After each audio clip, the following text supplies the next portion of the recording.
Today's workout begins with a run. If you have access to a run, if you can get to a track, if you can just get outside, if you have a treadmill, you'll do the run today. Some tips on running. Posture. Keep your core tight, shoulders down and back, elbows in when you have your arms bent. Your head is neutral also. Look out a few feet in front of you, maybe 10 to 15 feet out in front of you. Eyes neutral. The other tip I want to give is let's try not to stride. Try not to reach your leg forward to move. Instead, always bring the midfoot, the middle of your foot, maybe the back middle of the foot, down to contact with the ground, directly under your hip, and lean forward, lean your hip forward, lean your torso forward to get that forward motion. So instead of reaching and pulling forward, we're not striding. We're bringing our feet straight down underneath our body and leaning forward to propel forward. If you don't have access to running today, we have a substitute. It is the mountain climber. The mountain climber is similar to running, but you're facing the ground. So you're in a nice strong plank. You have your stomach sucked in. From here, we're going to pull our knee into our chest, and then we hop and switch knees. And we're going to keep hopping and switching, hopping and switching. Pulling that knee into the chest. We are not lifting our hips up in the air. That's not good, doesn't look good. Keeping our hips down in line in that plank position. Okay, our second movement today is a double dumbbell muscle snatch. Double dumbbell muscle snatch. We have a pair of dumbbells.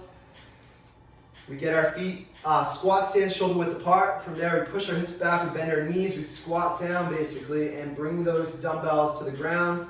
We've got the heads of the dumbbells touching the ground here. Our back is flat, chest is up, eyes are out in front on the floor. From here, we're rising up, bringing those dumbbells in towards the hip. Once they get near the hips, we're thrusting those hips straight up in the air, shrugging, elbows high and back, and then locking out overhead. This is a very aggressive movement. We bring it down close to the body. Let's see it again. It's an aggressive stand-up, bringing those dumbbells close to the body to overhead. Aggressive stand-up. Okay, you may not have two dumbbells. Two dumbbells may be too heavy for you. Use a single dumbbell, use a single kettlebell, use a plate, use a loaded bag. Just keep two hands in the object, keep it close to the body. Perform this the same way, locking out overhead. Our third movement, if you have a bar, access to a bar, we are going to do a hanging knee raise. So we're hanging from the bar with a double overhand grip, nice straight arms. Take your feet off the ground if you're touching the ground, and just aim your knees straight down. From here, pulling the knees up into the chest, curling those hips up, and then going down with control back to that straight line at the bottom. One tip here.